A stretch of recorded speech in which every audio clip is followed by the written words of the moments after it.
Орой минь төргийн үзэгчдээ Улаанбаатарт 21 цаг болсон байна. 21 цаг болно гэдэг нь залуу зохион бүтээгчийн Мөнхбаатар төгөлдөр та бүхэнтэй цэнгэрлэгцээр учин залгаж байна. Үзэгч та бүхэнд санал хэлье. Залуу зохион бүтээгч уралдааны 2 дугаар шатны шалгаруулалтад үзэгч та бүхэнд хүрж байгаа.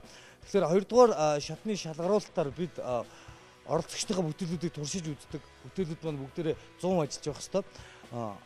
Энэ жилийн амжилт гэвэл Мөнхбаатар бит хоёрын эвдсэн бүтээлүүд бага байгаа тийм. Их багыг эвдсэн энэ жил нэг эвдсэн үү? Хоёр эрийг эвдсэн үү? Хоёр эрийг. Тэр авцаа их баг эвдэж байгаа. Энэ бүтээлийг эвдэж хизээж амжихгүй. Яагаад вэ гэдгийг зохион бүтээгчтэй хэлцэл. Яагаад баг бүтээл эвдэрж байна вэ гэхээр жилээс жилд манай зохион бүтээгчдийн бүтээл чанарч байгаа маа.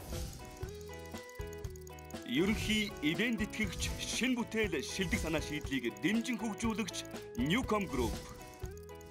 За ингээд зохион бүтээгч Гүр Аригчааг тайзан дээр халуун алгад ажилтнаар угтан авцгаая. Зохион бүтээгч Гүр Аригчаа. Цэнгэрлэгт үзэж байгаа хүмүүс бол үнэрийг мэдэрч чадахгүй. Студид бол бодог үнэртэж байна. Энэ юу гэсэн үг лээ төгөлдрөө? Бодог ангалсан шинэхэн бүтээл ирсэн байж тээ. Дөнгөж дурч шимцэнгүү гараад ирлээ.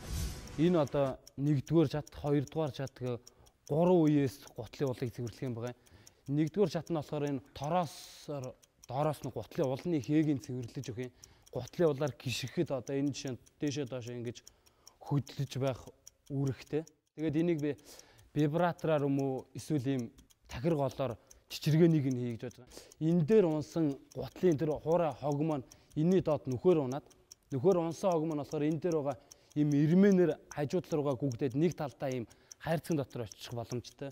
1-р үе шатны гутлын уулны цэвэрлэгээ дуусчаад 2-р шатн дээр болохоор энэ ноцоостой ингээд усаар ингээд өнгөцгөн сэлгэгдчихэд. Тэгээд энэ бол холормынтой усаар нэг ариутгал явагдчихлаа гэж ойлгож болох нэ. 3-р энэ шат болохоор өдөөс ийм наалтан дээр зүгээр ийм цэвэр цагаан хүүн даваа ачвал байж байгаа. Энийг өрдөлтөрдөөсөө 3 дахь шатн дээр хүн очиод хөлөөрөө өөрөө арчаал цаашаа гараа авчих боломжтой гэж байна.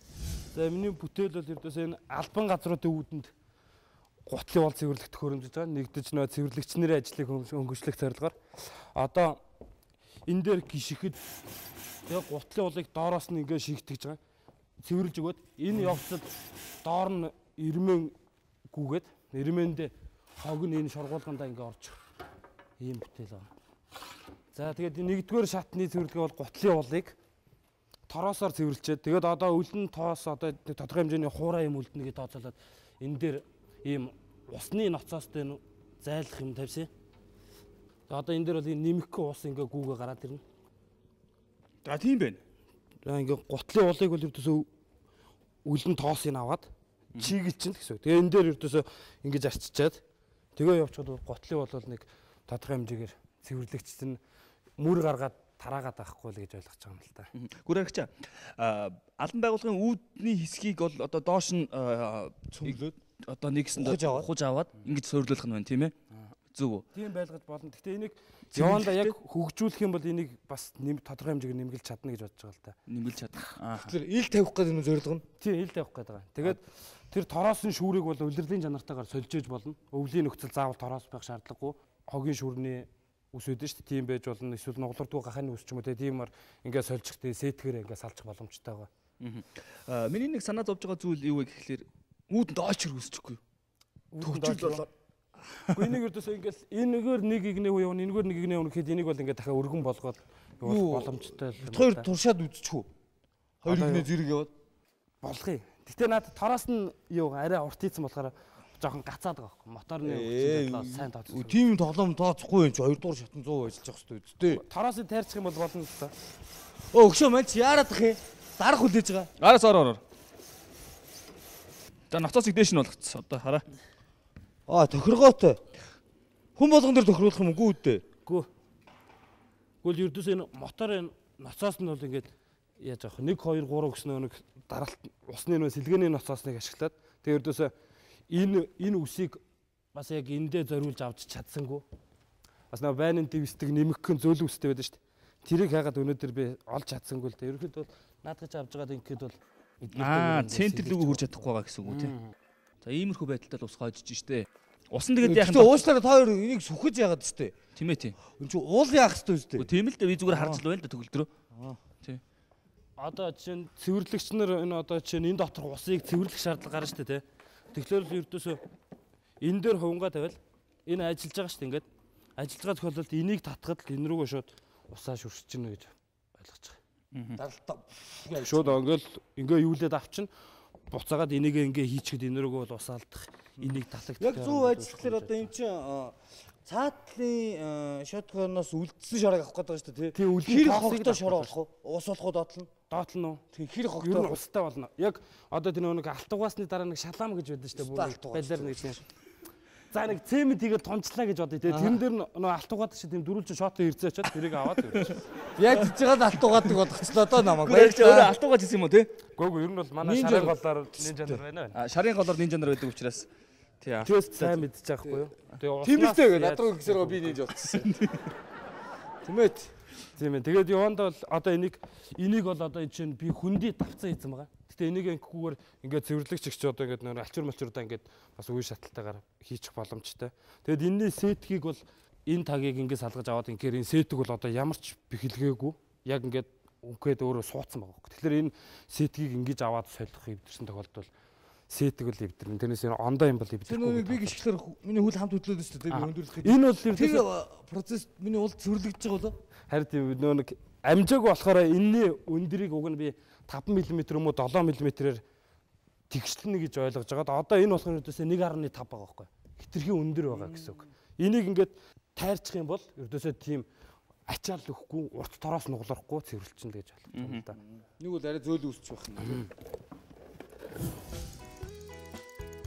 Ерөнхий ивент итгэгч шин бүтээл шилдэг санаа шийдлийг дэмжин хөгжүүлэгч Newcom Group. Наана чи өөр яг аль газар зогсвол хамгийн сайн тэр газар зогсоод ингээд гараад энэ дээр гიშээ. Тэгээд шавхааны мөр ямар хуу харах нь үзсэн мэй.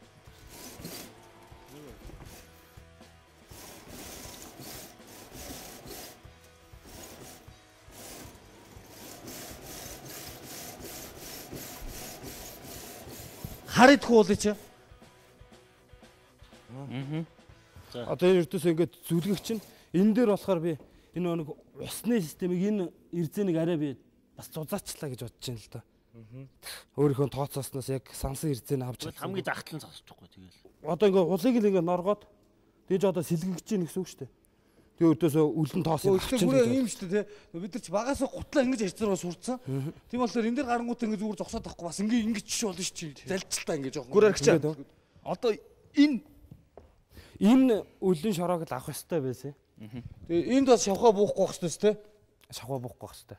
за зүгээр энэ бол байх штэ. Шойтг нь ягаад заавал тороосон шойтг тавьсан.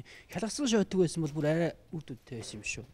Тороос гэдэг утгаараа сайн үрэл төгж цэвэрлэх байх гэж бодоод анханаас нь тороосоор хийчихээ. Тэгээд нэг удаа хийж үзээд тэгээд тороосыг сүлдээ ширхгийг нь нарийн болгоод буржгар болгосон байхгүй. Бас тороос нь шулуун байхдаа нэг тал руугаа ингэж авчаад буцаад ингэхдээ зоогдоод ингэхдээ өрдөөсөө болохгүй байгаа. Тэгээд тороосыг нь юм буржгар болгоод нарийнхан болгож хийчихэд тэгээ болж ийн л гэж тооцоолж байсан л да би бол. Ер нь бол дотор мотор зарчмуудыг бол бүгдийг 12 вольтоор шийдсэн. Дуу чимээгүй бас тог үдэлтэнд бас баг болоо гэж бодоод их зузаан болсон байна тийм ээ. Тийм. Хоёрдугаар тэр сойтг өштэй. Яагаад тэрийг зөрж болоолоогүй. Гүмаа гэхэд ядаж ойдлын машины дээр уул гарч ирдэг юм байгаа штэ. Тий. Нэг гарч ирчээд доош орчдөг. Ийм хоёр хөдөлгөөнийг яагаад сөрж? Одоо наадах чинь мотор дээр их ачаал ирээд байгаа ш. Тэр болгон шүтж явж бүгдийг авах гэж. Наадхан дээр ч ачаал ирээд байгаа байхгүй. Ус ингээ бэлхахаар өштэй. Зүгээр болохоор тийм юу гэдэг уусны дараа нөгөө чиний шороо чинь доош унахолцдог байхгүй юу. Тэгэхээр уусна гэдгийг дагаад цагийг ч авах гэдэг шнаач тийм үү. Тийм сэлгэцсэн юу гэдэг жаа. Тийм учраас уг нь бол гიშгэд тэндээс жижигхэн даралт бүхий үгээр байж сая яг чиний хүссэн шиг байна. Гэхдээ би энэ шийдэж угаас бол зөвшөөрөхгүй байгаа байхгүй юу. Зүгээр усны үгээр бол шингээгээд авчна гэж байхгүй. Ер нь бол одоо ингэж энэ үс маань нэмэгхэн байгаад тэгээд ингэж орлоо гэхэд энэ рүүгээ ус шүршгээргүй хэмжээний тийм зөөлөн уян байх юм бол хүн яг усан дээр гарчаад нэг шал хийлгээд ингэчгэд бол би тэрийг усаад ингэчин аянда захаасаа уснууд орж ирээд голоор уналт явагдаж байгаа болохоор би урсан л гэж тооцож байгаа юм. Урсгалаар ингэнэ гэдэг тэр хурдтай урсгалыг чамд хүргэжсэнээс магадгүй устай орчинд нь хөнгөн сойдох нь арай илүү ч байж магадгүй. Энерги зарцуулалтынхаа үед. Тэ юмыг унгах гэдэг юм шүү дээ тий. Тэгээ хамгийн сүүлд тэр хатаалтай хэсэг дээр ерөнхийдөө даавал тавьсан байгаа даа л дээ. Тий. За эхний нэг хүн орлоо, хоёр дахь хүн орлоо, гурав дахьаас яг бол Гурав дахьаас тэгээд ингээд нэг хүн бас солиход баян манах болчих гээд байна да. Тэгэхээр иймэрхүү ер нь бол дутглууд байгаад байна л да. Яг энэ бүтээлийг хэрэглэгчлүү ингээд төхүүлчих. Энийг бол би гэж бодож байгаа юм л да. Энэ дотор сойдгийг би авч сольдог вэ гэсэн үзэл дээрээс хийгдээл яг зузаан болчлоо гэж ойлгож байна л да.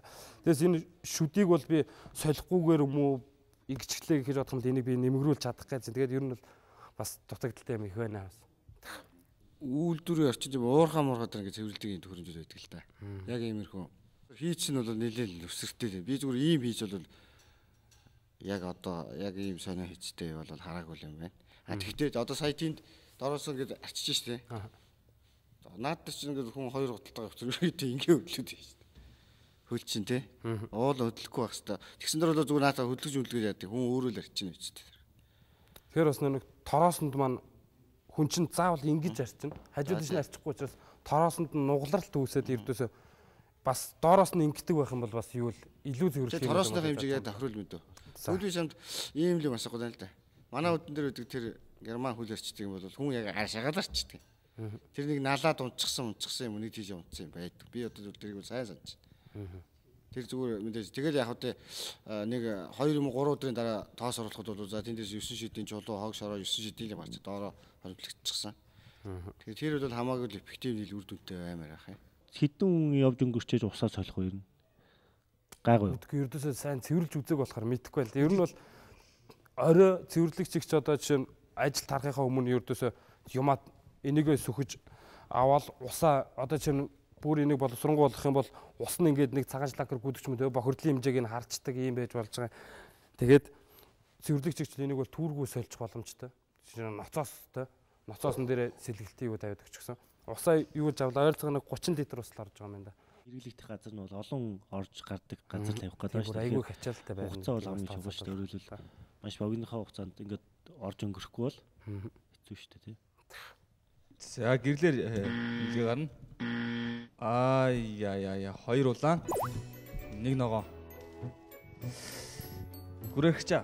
За. Гэхдээ чи амлчаад ирээгүй тэр өмнөх зохион бүтээгчдийг бодвол дэвшилттэй өөрийнхөө зорьсон тэр зорилтондоо хүрсэн.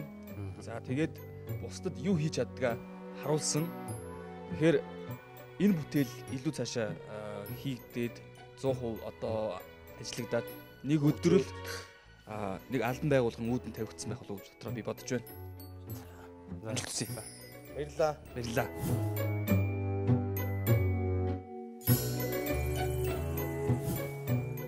Туршилт жоохон дутуу явагдсан байна. Тэгээд ер нь бол гутлын бол цэвэрлэх механизмын хувьд болж байгаа ч гэсэн яг ажиллах чадвар нь муу байна гэдэг чинь ер нь бол би бол хувьдаа бол өөрийнхөө чадлын хэмжээгээр хийсэн энэ хүрх байжтэй л гэж бодож байна. Аль хэсэг нь хийхэд илүү их хүндрэлтэй байваа. Аль шийдэл нь? Би ер нь ингэж бодож байна л та. Дараа жил би энэ уралдаанд орно. Тэгээд энийг өшөө боловсронгуй тий.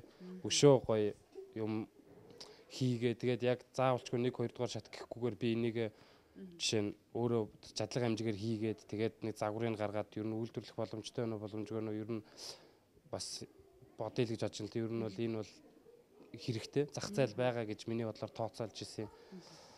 Тэгээд яг вэ энийг ямар ч гэсэн тэнцээгүй ч гэсэн би хийн. Тэгээд 3 шүүгчээсээ баярлалаа. Тэгээд энийг бүтээлдээ хийн асуух юм гарвал би ярина холбогдно гэж хэлмээр байна. Эзэд манай залуу зохион бүтээгч уралдаан та бүхний бүтээлийг хөгжүүлэхэд дэмжлэг үзүүлсээр байх болно. Өндөө ч гэсэн таатай байх болно. Тэгэхээр бид нар таны оюуны далаачны тусал нэмэхээр шинжлэлийн ухааны доктор Соёл Сүрэнгийн орчуулсан гайхамшиг хэмээхийн бүтээлийг бэлэглэх гэж байна. За энэ бүтээлд сайн сайхан амьдралын төлөөх Азийн эрэлхийллийн түүхийг өгүүлдэг. За өөрөөр хэлбэл Азийн өндөр хөгжилтэй орнууд өнөөгийн энэ өндөр хөгжилд хүрэхэд хувь хүний одоо хичээл зүтгэл хөдөлмөр ямар үүрэгтэй байж ирсэн бэ гэдэг түүхийг энэ номонд өгүүлдэг юм аа. Энэ номыг уншаад оюуныхаа царайг тэлээрээ цаашид илүү ихийг хийж бүтээгээрэй. Амжилт хүсье. За баярлалаа. Бүтээгч залуусыг дэмжигч, үндэсний шилдэг үйлдвэрлэгч Монгол Базальт компани. Манай 2 дугаар шат юугаараа гайхамшигтай вэ? Бид нэвтрүүлэг болгоноор гайхамшигтай гоё бүтээлүүд үздэг те. Зарим нь ажилтгүй, зарим нь ажилтдаг. Зарим ажилтдаг нь дийлэнх нь байдаг. Ирээд эвдэрдэг, эвдэлдэг.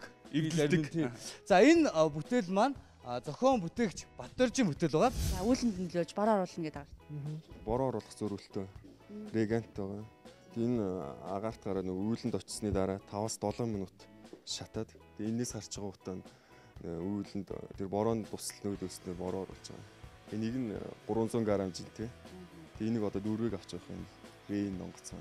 Угаасаа нэг пуужингаар харавж бороо оруулдаг шүү дээ. Пуужингаар бороо оруулж байгаа бодис ерөөсөө яг ийм бодис байгаа байхгүй. Тэгээд манай ухсны давуу тал нь юу гэхээр тэр үүлэнд очисноор яг тэр бидний тодорхойлж байгаа цэг дээр очиод нөгөө шатаагаад оруулаад ирж байгаа юм л да. Пуужингаар харавснаас илүү давуу талтай. Тэгээд дахин ашиглах боломжтой манай ухс чинь дахин үйлдэл хийгээд эсгээд ашиглаад авах боломжтой. Давуу тал. Урд нь нисэх төхөөрөмжөд манай залуу зохион бүтээгч уралдаанд оролцож исэн л доо. Гэхдээ 2 дугаар шатанд ихэвчлэн бүрэн дуусаагүй л орж ирдэг байсан. Батөржийн багийнхны хувьд бол 100% дуусгаж чадсан уу? Бид бүхэн 1-р шатанд орохдоо 40% гэж ирж ирсэн. Тэгээд сар гарны хугацаанд тэгээд ер нь дууссан. Үүл тэгээд одоо цасруулыг ивэл болох юм уу?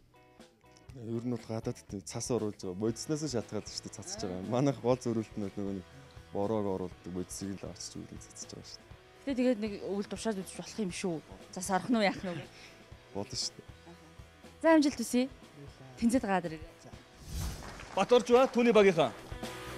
За сайн бацаанаа залуучуу та. Сайн бацгаана уу? Та өнөөдрийн мэндийг хүргье. За бүтээлээ танилцуулах уу? Бид бүхэн эхний шатанд орохдоо бүтээлээ 40% байгааг ирсэн. Тэгээд 1-2 дугаар шатны хооронд бүр сар гарны хугацаанд бүтээлээ дуусгаад тэгээд дуршилтын нислэгээ хийгээд үтцсэн. Тэгээд дуршилтын нислэгээ 1 сарын 15-нд хийсэн байгаа. Тэгээд Яарамгийн морин туйлгоо харилцаа хийсэн. Тэгээд 2 удаа нисч үтсэн байгаа.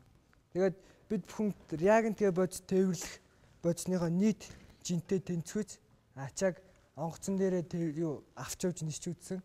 Тэгэхээр ямар саадгүй нисч илээ.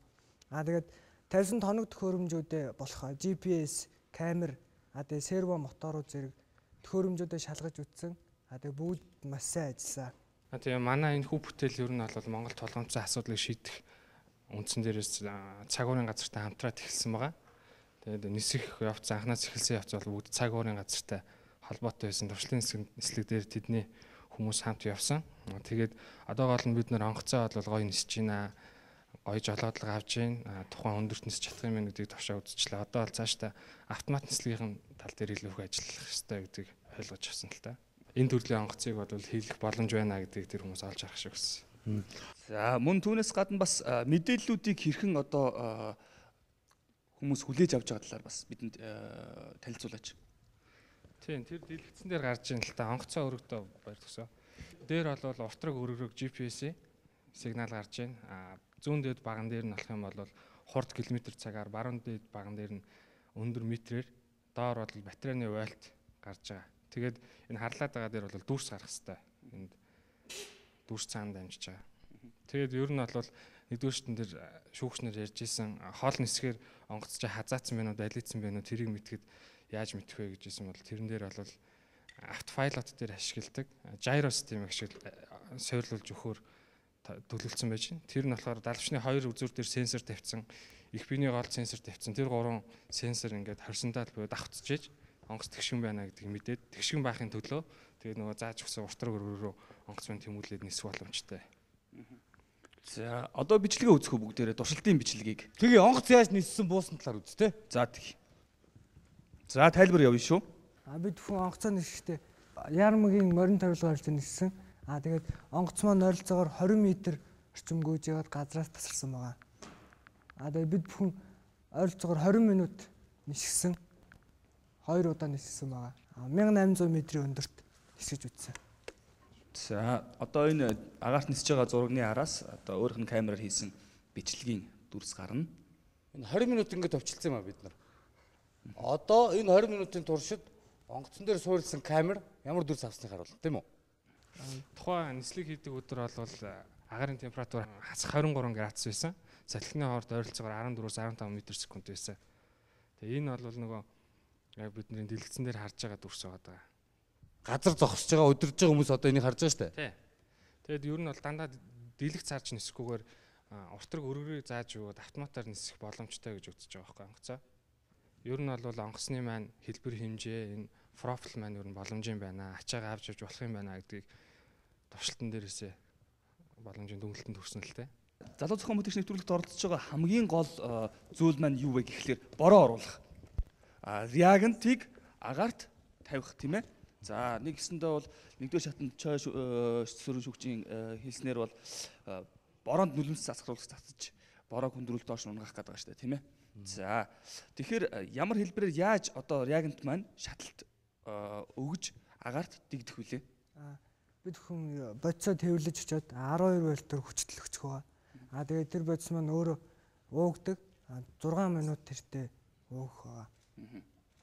За та хэд бол одоо үүлний цөм энд байна тэнд байна гэдгийг бол урдчлаад мэдчихэн тийм ээ. Ус цаг уурын хүрээлэнгээс тийм ээ.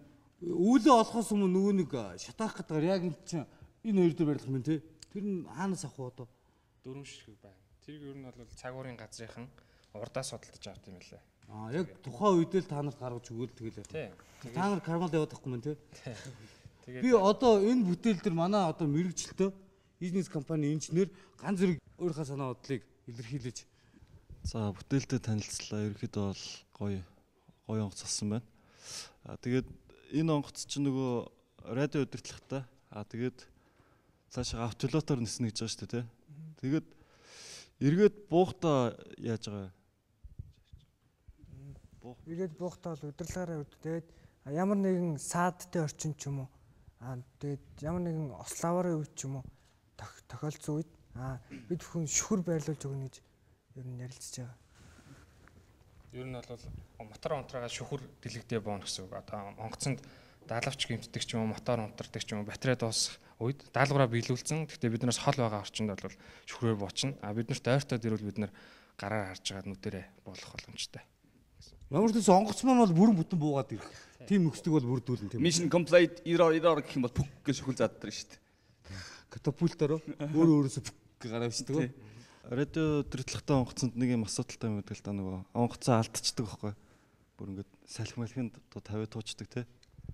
Тэгээд тэр үед эргэж олж авах тийм юу байгаа юу?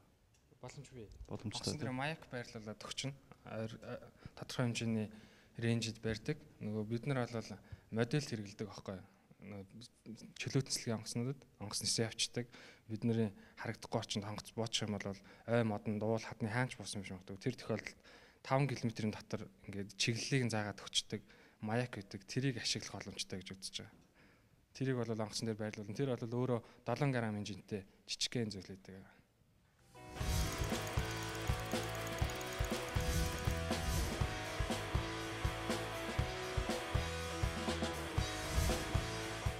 За өөр асууж лавлах зүйл. За дээрээс нь бас зөвлөгөх зүйл ганц зөргөө. Дээш нөгөө даалгавраа биелүүлэхдээ бол бас удирдлагаараа унтраах уу те? Юу тэслэх үү? Тэгээ удирдлагын дээрээс нэмэлттэй гэхэд удирдаад тэр нөгөө нэг бодисоо шатарчих. Зүгээр энд нэг 12 вольтын хүчтлэр нөгөө нэг юу л өгнө штэ. Контакт нэг нэмэлт нэг 0 тавиад тэгээл ажиллаулчих. Тэр бодис нь болохоор 5-7 минут л үргэлжилж шатдаг. Тэгээ энэ онгоцон дээр яг 4 ширхэг тийм бодис авч явах боломжтой байна. Нэг нь 300 г хэмжээтэй, нийлээд 1.2 г хэмжээтэй болж байгаа. Тэгээ сайн нисэх гэд бид нөр тэр жинтэйгээ тэнцвэрч ачаад явж нисгсэн. Тэгээ ер нь бидний хамгийн гол өөрсдөө ихтэй байгаа зүйл гэх юм бол одоо Монгол хооронд бороо оруулахдаа 2 төрлийн арга хэрэгэлдэг. Гэхдээ дэч энэ хоёр арга нь тодорхой хэмжээний үр дүн өгдөг. Гэхдээ үүлнээс маш хол энэ нөгөө бодисыг авчиж цацсан ирнэ бороо ороод байгаа учраас энийг үүлэнд айл болох ойрхон аваачаа. Тэгээ гадаадын орнууд бол энэ төрлийн юм хэрэгэлдэг, ашигладаг. Гэхдээ энэ хүү аппарат нөр үнэтэй. Тэгээд урсгал засвар хийхэд хэцүү. Эсвэл бид нар өөрсдөө очиж сургалтанд суудаг гэх чинь маш их ажил болоход нэлийн төвөгтэй байдаг Монголд. Тийм болохоор шууд ингээ ашиглаа явах нь ажил болоход төхөн байна гэд цагуурын газар сэлж исэн л та. Тэгэхээр улс ардын аж ахуй газар тариалан гээд одоо хаана бороо ус хэрэгтэй байна тэр бүхэнд л реагентыг тавьж бороог оруулах бүрэн боломжтой. Тий. Ерөөсөө бороог оруулж болно. Эсвэл бүр бороо их ороод байгаа газарт өмнөх аймагт нь бороог нь буулгадаг ч юм уу. бүр гадаадын орнуудын туршлагаар болох юм бол хамгийн анх борог үүлэн цагуурт анх нөлөөлөхдөө цас оруулж исэн юм билээ. Хамгийн анхныхын түүх бол тэгээд цас оруулж болж байгаа юм чинь бороо оруулъя гэдээ яаж исэн юм бэл. Цасыг ч оруулах боломжтой гэсэн үг. Өөр асуух сонирхох зүйл байна уу? Онгоц маань автоматар ниснэгээд байгаа ш дараагийн удаа бол тий жолоочгүйгээр. Тэгэхээр тэр нь болохоор одоо энэ дараагийн шатанд хийгдчихэд ирэх юм уу эсвэл дараагийн ажил болгож хийх гэж байгаа юм уу? Яагаад тийг асууж ийм гэхээр нөгөө автоматар онгоц нисгэх гэдэг маань бас нэлээд олон туршилт хэрэгтэй л дээ. Та хэд бол сая бол гар удирдлагатай энэ хоёр туршилт хийсэн гэж шүү дээ. Тэгээ автоматар удирдахад нэлээд олон туршилтын үр дүнд энэ маань болно шүү дээ. Тэгэхээр амжих болов уу гэдэг асуудал яригдах гэдэг юм л да. Би тэд нөгөө нэг gyro систем бол нэг газраас захиалсан байгаа 50 руу. Өөртөө хийж чадахгүй юм чинь тэрийг онгоцсон дээрээ байрлуулаад туршилтаа дараагийн шатанда хийгээд ирнэ гэсэн үг. Тэгэхээр тэр бол ер нь бол нэвтэрчсэн систем байгаа юм л да. Яг энэ төрлийн модулууд тавигддаг. Автоматар нисдэг. Одоо тэр сенсорууд нэмэлтээч бүр хойно урд нь ч тавьд юм билээ. Урагшаа хаашаа тонгоосноо мэдэрчдэг. Онгоц яг хаашаа газартаа ямар байралтай байна гэдгийг мэдэрчих юм бол тэрийг контроллероор зохицуулаад автоматар тэгшгэн тэр газар очиод команд өгөх боломжтой гэж үзэж байгаа юм л да. Одоо яг хэрэгжилж байгаа хоёр арга байгаа гэсэн тийм. Тэгэхээр энийг ингээ гаргахаар нэг удаагийн хөргөлтөнч гэдэг юм уу эдийн засгийн хувьд үр ашигтай гэж ойлгож болох уу тийм. Нэгдүгээрт хоёрдугаарт эн чинь ингээ олноор хийлээ гэж бодоход энийг нэг нисгэхэд хялбархан байх уу? Тэр талаас нь энэ автоматар нисэх болохоор тэр нисэх нь бол хялбар болчихж байгаа. Тэгээд одоо Монголд яг гаднаас жишээлбэл нэг худалдаж авах чинь нисгэгч энэ төр бас хэрэг болно шүү дээ. Өдөрт нисгэхэд бас хэцүү л дээ. Бид нар болохоор нөгөө клуб дээр симулятороор нисгэж дасгал хийдэг аахгүй. Тэрнийхээ дараа одоо нисгэж. Би тэрнгээр зөндөө тоглосон. Тэгээд цаашаа бүр автомат болоод ирэх тусмаа илүү хялбар нисэх боломжтой болоод ирнэ л дээ. За одоо шүүгчдийн ерөнхий шүүгчдийн асуух асуултаас би өмнө нь асуучих.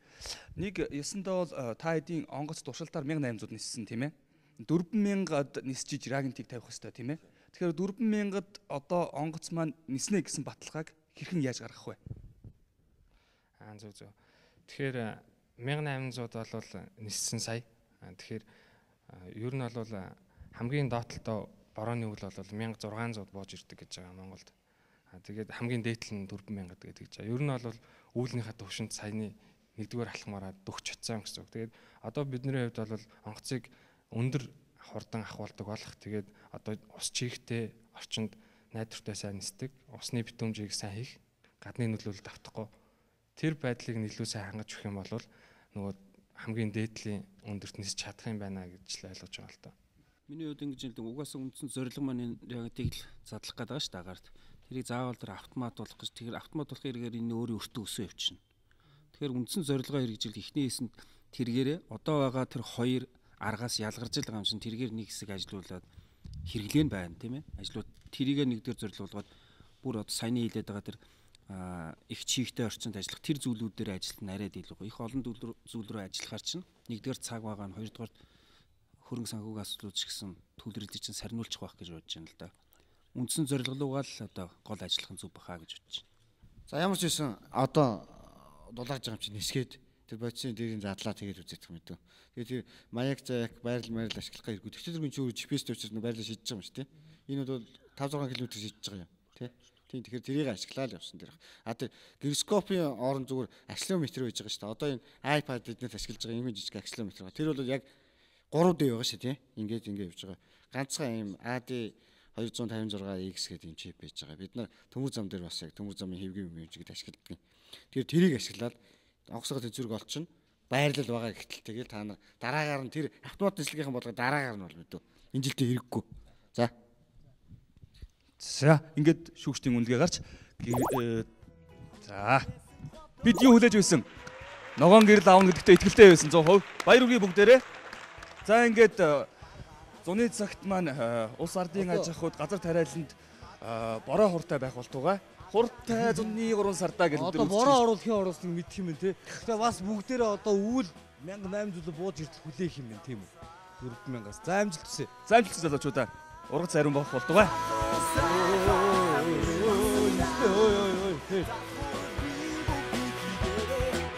Яг easy-несийг мөргөх чи сая.